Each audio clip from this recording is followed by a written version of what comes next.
வாழ்க்கையில எல்லா செழிப்புகளையும் இழந்து போனார், எல்லா ஆசீர்வாதங்களையும் இழந்து போனார், பிள்ளைகளை இழந்து போனார், சொத்துக்களை இழந்து போனார், சரீர சுகத்தை இழந்து போனார், எல்லாவற்றையும் இழந்து போனார்.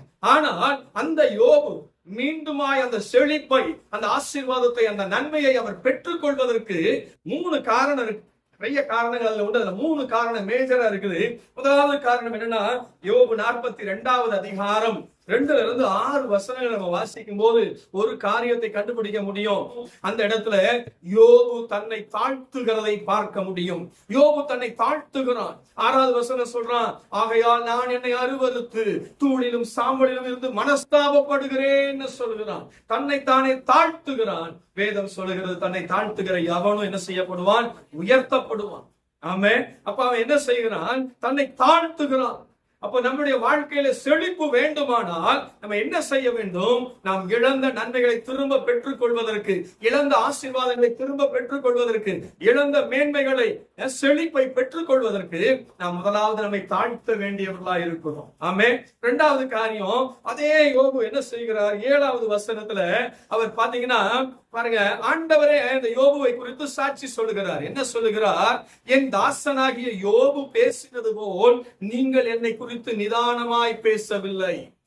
யோபுவை போல நீங்கள் பொறுமையா இருக்கவில்லை. யோபுவை போல நீங்கள் என்ன செய்யல? நிதானமா பேசல. யாக்கோபு 5வது அதிகாரம் 11வது வசனம் சொல்லுகிறது, யோபின் பொறுமையை குறித்து கேள்விப்பட்டிருக்கிறீர்களே, கர்த்தரின் செய்கையின் முடிவை குறித்து அறிந்திருக்கிறீர்களே வார்த்தை சொல்லுகிறது.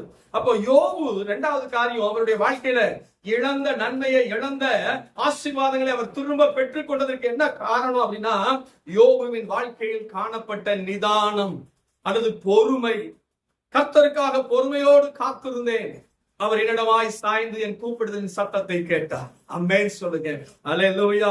அப்போ கர்த்தருக்காக பொறுமையாய் நாம் காத்திருக்கும் போது நாம் இழந்த நன்மைகளை நிச்சயமாய் திரும்ப பெற்றுக் கொள்வோம். அப்ப கர்த்தருக்காய் நாம் பொறுமையாய் காத்திருக்க வேண்டும். 3வது காரியம் தான் ரொம்ப வண்டர்ஃபுல்லா இருக்குது.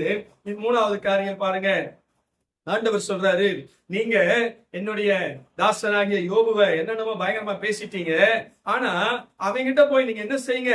திருப்பி போய் அவன்கிட்ட பேசி அவன ஜெபம் பண்ண சொல்லுங்க. உங்களுக்காக நான் அந்த வசனத்தை வாசிச்ச போது பாருங்க, 9வது வசனம், அப்பொழுது தேமானியனான எலிப்பாசும் சூரியனான பில்தாதும் நாகமாத்தியனான சோப்பாரும் போய் கர்த்தர் தங்களுக்கு சொன்னபடியே செய்தார்கள்.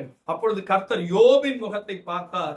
யோபு தன் சிநேகிதருக்காக வேண்டுதல் செய்த போது கர்த்தர் அவன் சிறையிருப்பை மாற்றினார்.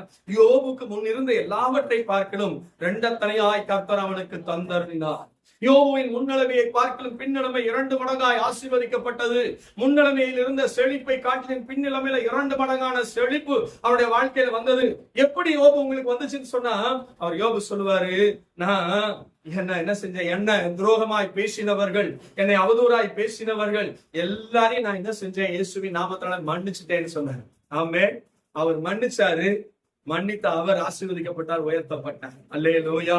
அப்ப நம்ம செழிப்பு அடையணும். நாம் இழந்த நன்மைகளை திரும்ப பெற்றுக்கொள்ள வேண்டும், இழந்த ஆசீர்வாதங்களை திரும்ப பெற்றுக்கொள்ள வேண்டும் சொன்னா நாம் செய்ய வேண்டியது என்ன? We have to forgive others. நாம் மற்றவர்களை என்ன செய்யணும்? மன்னிச்சிடணும். அப்படி மன்னிச்ச உடனே நடக்கிறது என்ன? 11வது வசனத்துல, அப்பொழுது அவனுடைய எல்லா சகோதரரும் சகோதரிகளும் முன் அவனுக்கு அறிமுகமான அனைவரும் அவனிடத்தில் வந்து அவன் வீட்டிலே அவனோடே போஜனம் பண்ணி கர்த்தர் அவன் மேல் வரப்பண்ணின சகல தீங்கு நிமித்தம் அவனுக்காக அங்கலாய்த்து அவனுக்கு ஆறுதல் சொல்லி அவரவர் ஒவ்வொரு தங்க காசையும் அவரவர் ஒவ்வொரு பொன் ஆபரணத்தையும் அவனுக்கு கொடுத்தார்கள். கர்த்தர் யோபின் முன்னளமையை பார்க்கலாம், அவன் பின்னளமையை ஆசீர்வதித்தார். அருமையான தேவனுடைய பிள்ளைகளே, யாரெல்லாம் இவனை அதுவரைக்கும் கண்டுக்காம இருந்தாங்களோ, யாரெல்லாம் இவனை ஒதுக்கி வச்சிருந்தாங்களோ, யாரெல்லாம் அவனுக்கு எனக்கு ஒண்ணும் இல்லை, எனக்கு சம்பந்தம் இல்லைன்னு சொன்னாங்களோ, அவர்கள் எல்லாரும் யோபுவை தேடி வரும்படி கர்த்தர் செய்தார். ஆமென். யோபு இழந்த எல்லா நன்மைகளையும் திரும்ப பெற்றுக் கொண்டார். யோபு 2 மடங்கான ஆசீர்வாதங்களை பெற்றுக் கொண்டார். யோபு செழித்தார், பனையை போல செழித்தார் அப்படின்னு போட்டிருக்கல.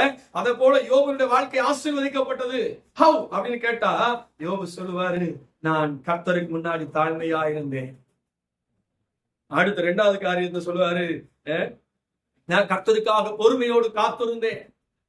3வது காரியம், எனக்கு தீமை செய்தவர்களுக்கு நான் நன்மை செய்தேன் அல்லது அவர்களை மன்னித்தேன்னு சொல்லுவாரு. இந்த காரியத்தை செய்தார்.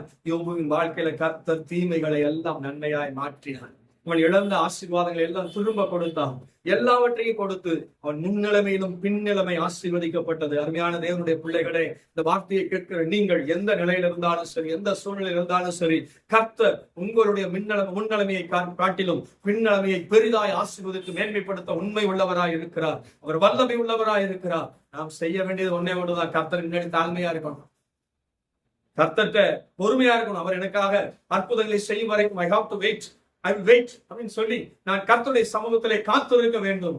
நமக்கு தீமை செய்தவர்களை மன்னிக்கிற சுபாவம் உள்ளவர்களாய் இருக்க வேண்டும். அப்பொழுது கர்த்தர் நம்மை மன்னிப்பார், நம்முடைய முகத்தை பார்ப்பார், நமக்கு நன்மையானவர்களை கட்டளையிடுவார். அல்லேலூயா. அப்ப நாம் இப்படி இருப்போம், நீதிமானை போல, பனையை போல செழித்து, லீபனோனில கேதுருவை போல வளருவோம், ஆசீர்வாதமாய் வாழ்வோம், அநேகர் வாழ்க்கையின் ஆசீர்வாதங்களுக்கு காரணமாய் இருப்போம்.